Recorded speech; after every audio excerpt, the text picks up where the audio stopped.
ఏండి ఎలా ఉన్నారండి అందులోని? నేనండి భార్గవిని, లావణ్య ఫ్రెండ్ని.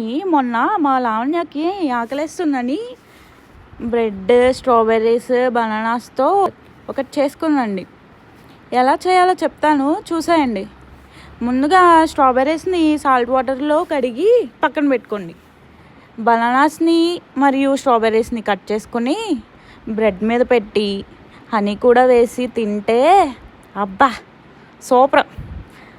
చూసారా, చూడ్డానికి కూడా కలర్ఫుల్గా ఎంత బాగుందో. ఇంక తింటే మరి ఎంత బాగుంటుందో ఊహించుకోండి.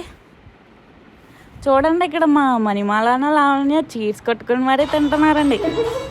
మరి మీరు కూడా ట్రై చేసేయండి.